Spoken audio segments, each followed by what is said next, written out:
Yeah, yeah. Took the whole team to the promised land. Rest in peace to my father, man. Wish you could have seen the plan. And we're back to the Two Man Game podcast. This is episode 10. You know who I am. I'm Dante. And we know who this is. This fine young man. This is Casey. This is a great time. I mean, we said it last episode. It's a great time of the year when it comes to sports and just hoops in general.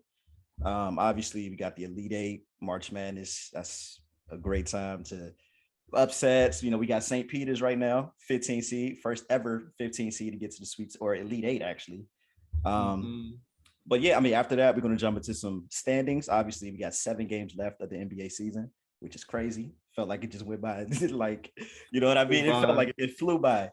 And then obviously MVP talk. I mean, that's going to be something that's heating up.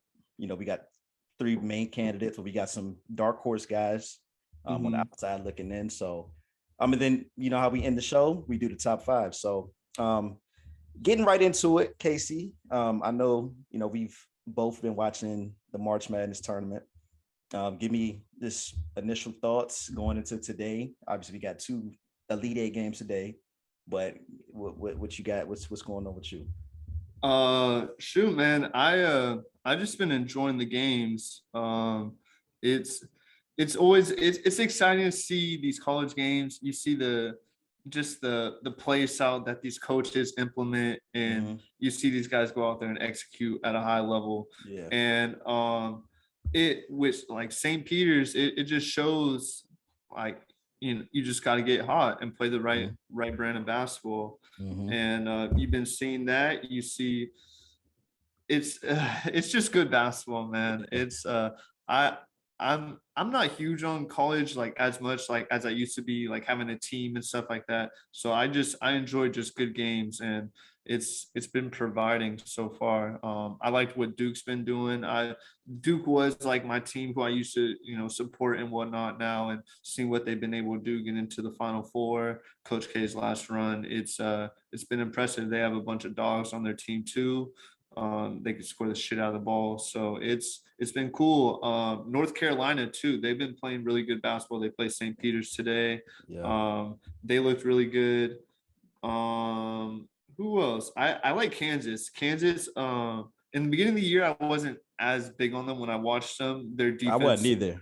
Yeah, their defense just wasn't there at the time. But as the season went on, and we see it right now, they're in the Elite Eight, looking for a spot to secure in the Final Four. So it's a good time. It's a good time. I really like Villanova too, the way they play. When I watched them play, a lot of my basketball growing up was a lot of like fundamentally sound and whatnot, jump stopping, dribble drive action, and just like, you know, just playing good, smart basketball. And they tend to just perfect it right now.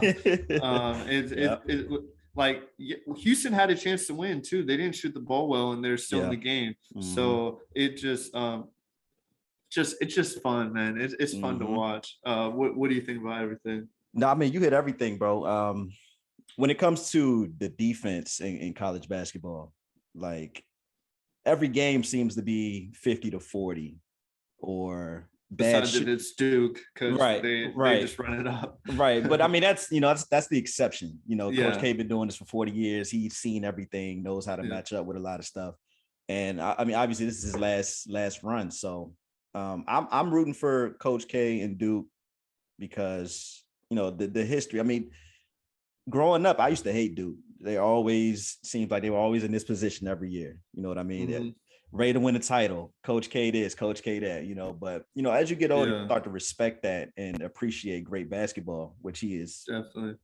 You know, that's the tradition around, you know, Duke is just good basketball, always winning doing the right thing. Right. Yeah. Right. And then, I mean, the coaches that are still in it, you know, Jay Wright with Villanova, one of the best coaches in the game today. Bill Self, you know, with Kansas every year. Kansas is a number 1 seed, number 2 seed, pushing. And then I don't know if you knew this or not, but St. Peter's, their coach, he played in the same McDonald's All-American game as Kobe. That's Kobe, yeah. what I don't know if it was on ESPN or Instagram, Twitter, or something. I saw something about it. That's super sick. And then he ended up winning MVP of that game, player of the game, or whatever. So that's quick little side note on that though. Right. I don't know if you've ever watched the All the Smoke podcast with Steven Jackson and Matt Barnes when they had Kobe on there. Kobe thought that Steven Jackson should have won the MVP, that he actually won it. Right. So I don't know if St. Peter's coach really deserved it. No, yeah. I'm just hating. I'm hating. Steven Jackson thought himself, he's like, yeah, I thought I won it too. Yeah. I guess Shaheen had made a play where he threw like a between the legs pass to somebody for a dunk. Yeah. And they said that's ultimately what gave him the show or whatever. But yeah, no, college hoops, man. March Madness it's crazy how it starts from 68. You got your upsets, and then we're down to I think 10 left, or I'm sorry, 6 left. So after the 2 games today, it'll be the final 4, obviously. Yeah. But yeah, I mean, it's great. It's great for them. Just like thinking about it, to win the tournament, how tough is it? Like you gotta be playing great basketball, obviously, right now, but you're going against great competition. All these guys could play, regardless of what seed you are. Seeding, I think some teams, they get up because they're the lower seed. They're like, okay, well, let's go prove them wrong. Yep. And at the end of the day, most of the time, the higher seeds have the more pressure on them. So once you allow these, the St. Peter's to stick around for the first half, they're like, oh, we can play with these dudes. Yeah. So that's what I look for in those like 1-16 matchups in the beginning of the tournament. You want to see the teams really put their foot on them to not give them no hope. And once they get hope, it's basketball. At the end of the day, you just got to make shots and play some good defense. So there's a saying when it comes to high and low seeds, if you let that low seed stick in the game or stay around, the basket looks like it's getting smaller for that number 1 or that higher seed, because they feel like, oh, we should have been beating this team by 20. Yeah. And now you get flustered, and you see it with Kentucky. They did the same thing with St. Peter's. They should have won that game by 20 if you look at the matchups and look at the height difference. But St. Peter's stuck in the game. The basket looked big to them at the end of the game, and for Kentucky it looked small. So, that's the beauty of college basketball. Anybody can win. Pack my bags. I hate to say I'm leaving. But moving on to some NBA, it's getting pretty spicy in the league right now, man. The standings are getting a little bunched up a little, and teams haven't really separated themselves besides the Suns. Suns are the only team that, solidified the number 1 seed and whatnot. But taking a look at the East right now, the standings wise, the Sixers are number 1 right now, but they have a similar record with the Heat. So like win percentage, they're like a couple of percentages better in the win percentage. But the Celtics and the Bucks are only half a game behind for the 1 seed. So that's the top 4 teams. I don't know if any of them will really be battling for the number 1 seed, just because who wants to get the number 1 seed and play the Nets, or your grand prize is playing the Brooklyn Nets.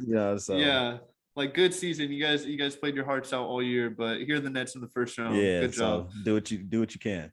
Yeah, and then the Bulls are sitting at number 5 right now. The Raptors took over the 6 seed. The Cavs, they're sitting at the 7 seed. They've been losing a little bit since Allen went down, unfortunately. The Nets, 8 seed right now. Hornets are right behind them. They have a really important game, Nets and Hornets tonight. Kyrie's first game back in Barclays, so that should be pretty rocking tonight. And then 10 seed, the Hawks. So that's the East right now. What do you think about everything right now? What's going on? It's pretty crazy. Yeah, so like you said, the number 1 seed is up for grabs. The Bucks sit a half game back at number 4. We talked about it a bit on the last episode, how like the parity this year, it's ridiculous. Like right now in the East, I'd say there's about 4 contenders to get out of the East. Now I'm a backtrack on the Bulls. I said I thought they were a contender. but they're not. Look, I think it's sort of more of like nostalgia. I guess you want to see the Bulls be good. You know, they're the history with Jordan and all that stuff. So you want to see the Bulls, like, you know, those teams like that, the Celtics, the Lakers. You want to see them be good, but they're not good at all. When it comes to who you got to play in the postseason, it's not these weak teams that you're beating.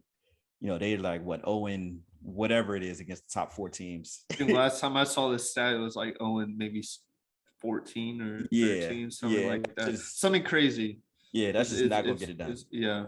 I'll give them the benefit of the doubt because they've had like most of their main defensive players out. With like Caruso just got back probably within the last couple of weeks. Pat Williams just got back this past week. And then Lonzo had a setback and he's still out. So their defense, that was always my concern with the Bulls. They just I didn't defensively, I don't see how they match up well against these better teams. So, and I don't know if they're getting exposed, I guess you could say, against these better teams, but it hasn't gone their way against the better teams.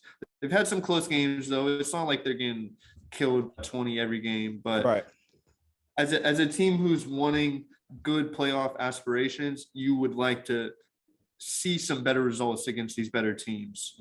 So that's it's a little concerning. That's more of my thing about them. The Raptors sitting at 6 right now is pretty sick.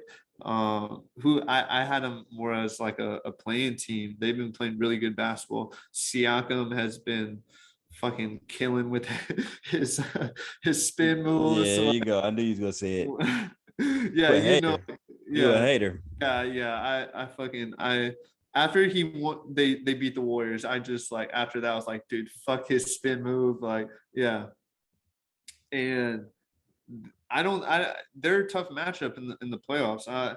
Right now they'd match up against the Celtics if things ended today, but it's going to be really interesting. Then the Nets, of course, at 8. That's pretty crazy. But I'm pretty sure I cut you off, so I'll let you continue because I don't even know what I was talking about. But when it comes to that Celtics Raptors series, if that were to end right now, an interesting thing to look at is Jason Tatum's his podcast he did with JJ Redick. He talked about the toughest playoff series he's ever had was against Nick Nurse. So that's going to be something to look at. They're hot. It'll be funny to see, like, let's say Nick Nurse comes in and wins the first game, or, you know, they go up 2-0 or something like that. See how the Celtics react. Because he's just so defensively, he's a genius on defense. Like we some said, crazy stuff. Yeah, he throws in a box and 1. It's something you don't ever see, or a triangle and 2, like weird stuff. Yeah, weird defense that. Yeah. Like what are you doing? But it works, and he to have this team sitting at 6, not even in the play-in. Well, I didn't even have them in the play-in. I had them maybe 11 or something like that. Yeah. It's amazing, man. Nick Nurse is amazing. Yeah, but they're also, I mean, they play like 8 guys a game. They're not like a very deep team. It's like they're starting 5, and then they have a couple guys off their bench, and they're just getting the most out of every player. And Scotty Barnes looks like he's gonna be around for a really long time. He plays just good basketball. Once he develops like a consistent jump shot, he's gonna be the real deal. I've watched, this might have been last week when he was tearing the Lakers up. It was they're a long team. They have Fred VanVleet at the guard, who's gonna be able to score and create for others. You got Gary Trent, who has never seen a bad shot in his life. and then you know, the rest of the guys at Siakam, Barnes, all that. Boucher's good too. I wouldn't want to play them in a first round series, especially with Nick Nurse there too. Yeah, I wouldn't either. With the Nets sitting at 8, obviously that's like they're the most what if team in the league right now, or you know what they have been happened for the last 2 years. Yeah, and with Kyrie Irving, the vaccine mandates getting lifted, he's able to play home games now. So that at first you're looking at the Nets, okay, we don't get to play, or oh my god, he's not going to play at home. Mm-hmm. So basically, it's fucked up. It's gonna be crazy, bro. Like at the end of the day, I'm all tongue twisted right now, Yeah. just thinking about it because it's so crazy. They've looked so fucking good when they play together too, and it's only gonna get better if Ben Simmons could get back healthy. The last thing I heard about it was he's getting close. He just got like Yeah. a shot in his back, and it's been helping a little bit. So it's gonna look spooky for them, and who wants to play them in the first round? So Yeah. what do you think about it? I'll let you get in on it. Yeah. I mean, they said his pain is going down. I know he had like a herniated disc. Ben Simmons did. I don't know if he'll be able to ramp it up for the playoffs. I just still don't see it. If you would have had that window where Kyrie came back and has been able to get his legs under him, I think he may have been okay to go. But I don't think so. Even still, though, I think they're a threat. And I said this a while ago. If they have two part-time players, I don't see it. But now that Kyrie is back, okay, it's like, all right, now we can try to see. They're gonna have to play the games, because when you roll it out there, when you roll the balls out there any given night, those two, him and Kevin Durant, You have a chance. You have Are a they- chance to win. probably the best players on the court, or maybe the best scorers at least, and they're gonna get a bucket whenever they want to. Mhm. And then you combine that with Seth Curry, who could Knock put up it down. right, he could put up 8 to 10 threes a game and hit 4 or 5, especially if he's getting Yeah. open looks. Yeah. And then I mean, I know this is I don't know if I should say this, but I like how Andre Drummond is playing. Oh, I love what he's been doing for them. Right. He's not Just going to rebound. right. He's not going to sustain that offensive prowess. He looked really good their last game against Miami. Yeah, he looked dominant last night. Yeah, he was going to the rim, finishing. I'm like, Yeah. wow, if they can get this out of Andre Drummond, that's really, really scary. Yeah, sometimes when they were posting him up, I just couldn't help but laugh. I'm like, Right. oh my god, like you're like, okay, like he's posting up, you're like, oh, okay, Right. you know, he makes a move, scores, you're like, okay, Uh-huh. like good finish. It But if he looks doesn't, you're like- goofy. Yeah, it looks Yeah. goofy. But No, but if you're setting good screens for Kyrie and KD, they're Mhm. gonna make the right play most of the time and duck it down, and he's gonna Yeah. be able to finish. If he rebounds the ball like he's been doing and Mhm. bringing that good energy, I love what he's been doing, and I thought that pickup was huge for them. A big body who can rebound the ball and play semi-decent defense. right. Here's what I don't like. Now, this may be a little off topic, but it has to do with the Nets. Here's what I don't like. So Kyrie, right, the whole year, vaccine mandate, you're not vaccinated, you don't play, Yeah, right? As soon as the baseball season comes around and the Yankees have a bunch of guys that aren't vaccinated, now it's all okay. We're going to set an exception for guys playing basketball or, playing sports. And then I think they said entertainers as well. So that could be, I don't know. So that just goes to show you the mindset in New York is all around the Yankees. And I think Well, the Yankees run that city. well, I'll just say this. I know the market for the Yankees is a lot bigger than Oh, yeah. the market for the Brooklyn Nets. I mean, regardless of, yeah, the Nets are better than the Knicks, but I think New York will always be a Knicks city. Okay. So do you think I- if Kyrie played for the Knicks, you think that would have been changed already? I don't know. I that's kind of tough to say. Mhm. It was that whole situation's like crazy. Mhm. It would have been great if he was able to play every game at home. Yeah. It was a kind of a wacky rule, but it could have been solved if he got the shot. Obviously, we're not going to tell him what to do, but Yeah. it could have gone solved. So it's great to see him being able to play in Brooklyn in front of his home crowd. That would be exciting. I think more for the fans. You know what I mean? Like Mhm. you go to these games, you want to see Kyrie Yeah, Irving. we ain't seen Kyrie all Yeah. year. Yeah. So, Yeah, so it's going to be exciting to see. They're going to be definitely a dangerous team if they'll be in the play-in at the currently where they're at, but Mhm. it'll be interesting to see what they could do. I know I got it written down right here. No seed lower than the 6th seed has won a title, and the last team that did that was the Rockets, 1995. So we'll see. They'll be a 7 or 8 seed if they can make it. So, but the play-in tournament, I think the NBA is they're hyped on it. What they've been able to do. Last year, you get Braun and Steph in the play-in game, and then you get John Morant and the Grizzlies versus Steph Curry, and then this year you're gonna have LaMelo Ball and KD and Kyrie and Darius Garland and Trae Young possibly all in the play-in tournament. And then even on the West, you got the Lakers again, probably the Pelicans and the young exciting T-Wolves. So I think what the NBA has done, it's been good. I'm sure the players are like fuck that, if I'm the 8th seed, I want to be in the playoffs. I understand. But it's just making the end of the season so much better. A lot of these teams right now, who like the Spurs right now, they're 30 and 44. They're 1 game back for the 10th seed. They'd probably be tanking right now if the play-in wasn't an option. Possibly, you don't. Some teams would, but it just gives teams more of a reason to play for. It makes games more exciting at the end of the year. There's always that period at the end of the year where you're like, all right, like I'm just ready for the playoffs because this isn't the best product that we want to see, which I understand because it's a long season for these guys, but it's just giving these teams a little bit more to play for, and I love it. Yeah, I mean, when you look at it, you can look at it from both ways right now. So in the East, those play-in teams are separated by 4 games. Right. And then in the West, you go to the West, the T-Wolves are having an amazing year. 43 and 32, 11 games over 500, but they're 12 and a half games above the Pelicans. Let's say the Pelicans get hot, beat the Lakers. Let's say the T-Wolves lose, and then they lose to the Pelicans. And then you had a great season where you won almost 50 games and you're in the playoffs.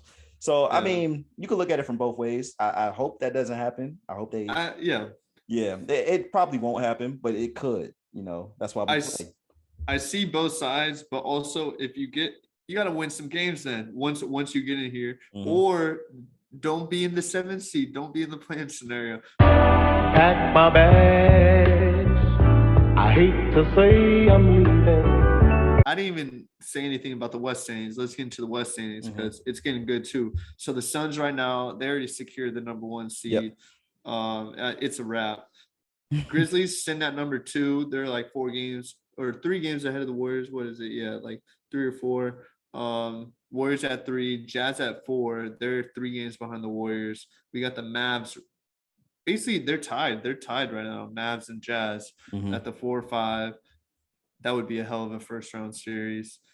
The Nuggets are number 6, but they're only 1 game ahead of the T-Wolves right now, who are sitting at 7. Clippers are 8. Lakers 9. Pelicans 10. And then, like I mentioned earlier, the Spurs are right behind them, and they won a big game against them yesterday to cut the lead down a little bit. And the Lakers and Pelicans have a really big game tonight as well. They play each other. So that – with the play-in, implications and whatnot, it's an important game for both teams. So what do you think about the West standings right now and all what's going on? I'm gonna tell you right now, I guarantee Bron not gonna sit out for knee soreness tonight. Oh no. That's one thing. But yeah, so I mean, the only really thing I see happening, towards the end of the season right now is that 6-7 where the T-Wolves could leap over the Nuggets. And I think that would benefit. I don't know, because I talked about it. They said Jamal Murray and Michael Porter may come back. And again, I just don't see that. Yeah. When it comes to, you got to ramp up. You can't just your first game be a playoff game. I just don't see that happening. Yeah. So I think it could benefit the Warriors if they do have to play the Nuggets in that first round, as opposed to a healthy T-Wolves team. I mean, I'm not saying the T-Wolves are going to beat the Warriors, but they can give them some run, some run that the Warriors don't need right now. I mean, with Curry they definitely have players who match up well, low-key against the Warriors. Their length and Karl Anthony Towns been a problem, but Jokic against the Warriors would be a problem too. Yeah, so, it would. regardless, it's gonna be a good 3-6 matchup. I think that'll be a good matchup. Mm-hmm. But yeah, it's gonna come down to the end with these with the playing game and all that, and then the 6-7 seeding and whatnot. It's gonna be cool to see how it all plays out. I wouldn't mind the T-Wolves finishing 7 because I would love a 2-7 matchup against the Grizzlies and T-Wolves. I think that would be a real exciting series. Yeah, Like it would be. two young teams. Like the Grizzlies, they don't even know any better, being so fucking good this Yep, year. yep. And then the T-Wolves, the addition of Pat Bev has I was just about to say I that. think it was huge for them. Yeah. And It's all for their mental, like their mentality and stuff like yeah, that. you see Karl Anthony Towns talking shit to everybody in the Yeah. league now. Like, Yep. where was like you haven't seen this very Yep. often. It was when he told Crowder he was too small or something like that. Everyone in the comments was like, "Oh, so you spend 1 year with Pat Bev, and this what Yeah, now happens." you wanna be on your big boy stuff. Yeah. Yeah, but hey, I mean, you can't really talk shit when you're losing. So I guess I see where he's Yeah. coming from this year. Yeah. They've been winning games and whatnot. Mhm. So they feeling good. And when you're feeling good and playing good basketball, who's going to tell you shit? So Yeah. props to Karl Anthony Towns and them. So kind of moving a little bit forward. So playoff matchups, like, is there any particular matchups you would love to see in the playoffs? Yep. So I think I speak for everybody when I say Nets Sixers. Yeah. We want to see that. Just that one game I got where the Nets beat them pretty good, but They smacked them. yeah, they beat them pretty good, but the shit talking. And I know KD's gonna be up for it. I know Embiid's gonna be up for it. Obviously KD didn't pick Harden for his all-star team, so it's a lot of storylines going into that game.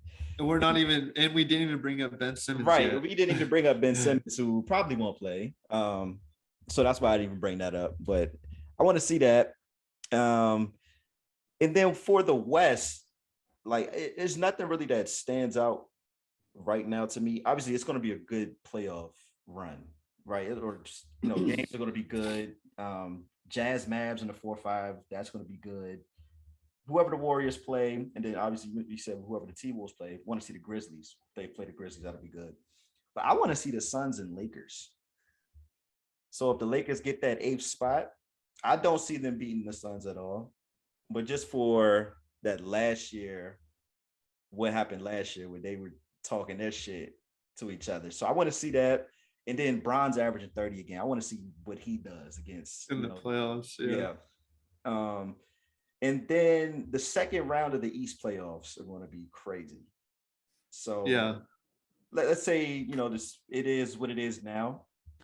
You'll possibly get a Bucks Sixers on one side, and then you'll probably get maybe the Celtics and Heat, who haven't been playing well, but I think if they get it right, if those two playoff matchups are going to be crazy. Yeah, they've lost like 4 games in a row or something. Yeah, they've lost 4 bad games. The Heat have. Yeah. So yeah, the second round of the East playoffs, and then those 2 matchups just for the shit talking, I guess. Yeah, I'd have to agree with everything you said. The matchups I wrote down that I'd love to see is the Grizzlies and T-Wolves, just 2 young teams going at it. Who wouldn't love to see that? The Suns and Lakers, a lot of talk about last year, how they beat them because they were injured and all that stuff. Yep, that too. I didn't even mention that. Yep. The shit talking and all that good stuff. So, and even last like 2 weeks ago when they played each other, AD, it was someone was talking crazy about it. I saw Campaign hop on a live, talk his shit too, and all that stuff. So that would be a fun game to watch. And even LeBron James, the way he's been playing, I know always in the playoffs, he's already playing great basketball, but he always turns it up a little notch. So that's going to be fun to watch. And then the 76ers and Nets, you mentioned that earlier, how just the build up for everything. James Harden leaving, Ben Simmons leaving, the shit talking. Kyrie Irving locked James Harden up the last time they played. Man, that would be a fun series to watch. Even Seth Curry, I didn't even mention that. You saw how he was acting. Oh yeah, when he was hitting shots against the Sixers, walking on their bench and stuff like that. He didn't even want to go. He said so. That's going to be good. You know, him and Doc Rivers are related. That's his father-in-law, whatever. Yeah, so that's going to be really good. So. Yeah, and then also like, I don't know about the West first round series aren't as intriguing to me. That's what I said. It's as the East first round series. Like, I'm looking at all these. I'm like, oh man, like that would be fun to watch. But I know, the Suns are definitely the favorites in the West. I would love to see a Warriors Suns wherever they can match up, if it's the second round or the conference finals. Right now it would be the conference finals if the way everything's set up. But if we could get that, man, that would be a fun series to watch. Just two good teams who play the right way. The Suns are nasty, man. Man, so good. Look, this is CP's best chance to win a title. Yeah. And I hope he can do it. I mean, I would say right now they're the favorites out of the West, right? I don't think there's any argument about that. I would say they're the favorites overall. They're the favorites to win it. Oh, wow. I would put them as the favorites to win it. Who in the East do you think? I mean, the Bucks would be a great series. I love the Bucks, bro. I love what they can do. So you're saying the Bucks are the favorite?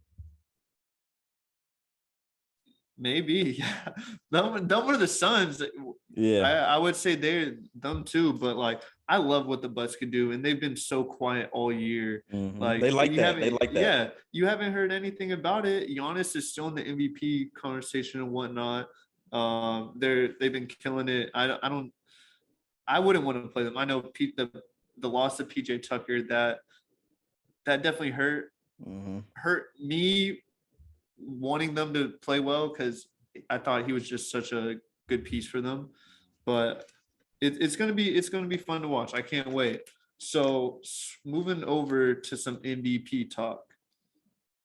I know last time we listed off some people, but even since then, people have.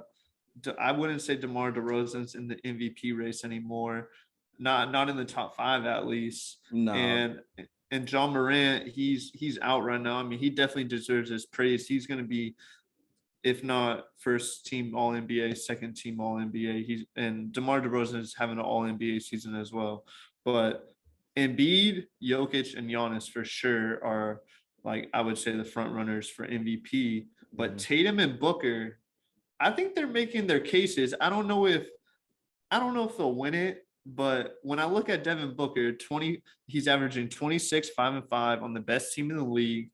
When Chris Paul got hurt, everyone was, possible panic mode. They went 8 and 3 during that time, and he's one of the most clutch players in the NBA. Why do you think he's not getting the recognition that these other guys are getting? I don't know, honestly. I think when it comes down to statistical dominance, I think that may have something to do with it. Yeah. Obviously these guys, the top 3, they're all averaging double doubles. You know what I mean? And then Jokic brings 7 or 8 assists to the table. So that might be the reason why. But if I'm voting, bro, I think D-Book has a good as chance as any of them.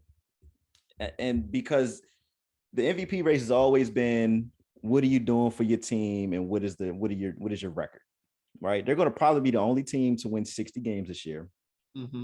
They were without Chris Paul for 2 months. It's been since, I believe, January, mid-January. No, I may be wrong. Actually, no, it was because he got hurt. He played the All-Star game and hasn't played a game since that. So it was about a month missing. Yeah. So you went that stretch, and like you said, they went 8 and 3 without Chris Paul. So I think D-Book has as good a chance as anybody. Luka, I think, has a good chance with the lack of, I guess you could say, star power around him and what he's been able to do. So I would have him up there. And then obviously Jason Tatum, like the way he's come on. So it's going to be good. I do think at the end of the day, it does come down to the 2 bigs and Giannis that will probably win it. I think it might come down to the East race. Whoever gets that number 1 seed. I think it might come down to that. So either Joel or Giannis. But yeah, it's good, man. It's like you said, it's 6 or 7 guys that have a legitimate case for it. Yeah. So. Yeah, you could definitely make an argument for all these guys that we're mentioning. Obviously, the top 3 are those guys we already said, but I don't know why Devin Booker's not getting the love that he deserves.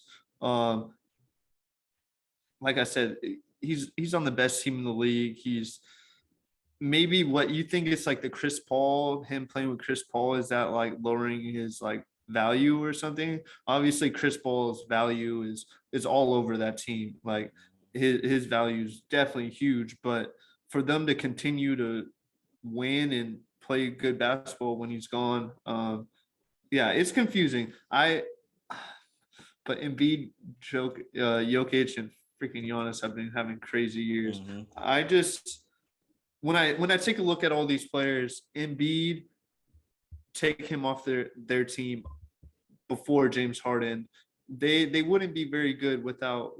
They were sitting at like the 7th seed when Embiid missed like COVID time and all that. It was early in the season, but still.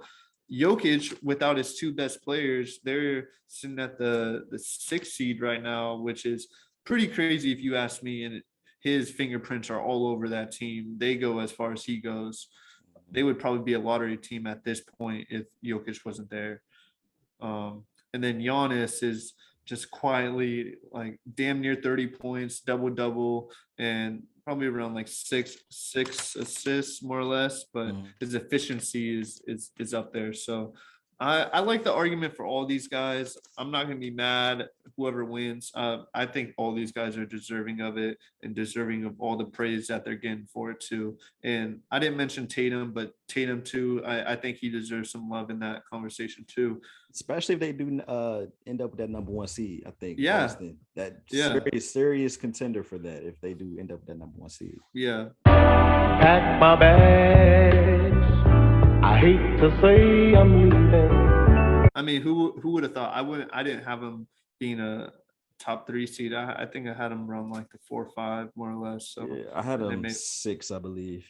Yeah, I probably had him a little less too. But it's going to be a great race. The NBA season, the standing is going to end freaking great, and then the MVP races, it should be going down to the last couple games. So yeah, I don't think anyone solidified themselves as an MVP yet.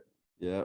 So I look for one of these guys to put up maybe like a 50 ball, try to solidify one of these games, especially against a good team. Try to go crazy. So yeah, well, and beating them, they play the Suns tonight, so maybe that could be a little statement game for them. Mm-hmm. But yeah, I can't wait. It's gonna be cool. So moving on, top 5 of the week. It's been a good week of basketball. Start us off, number 5. Okay. So we missed a couple weeks, maybe. We missed like a week and a half. Without recording. Yeah, so I'm gonna go based off that week and a half that we missed. So number 5, I got the Milwaukee Bucks here, sitting at 46-28.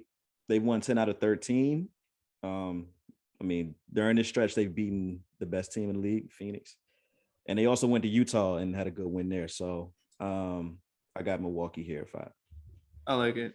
I got the 76ers at 5, 46-27, 7-3 in their last 10, 3-game win streak.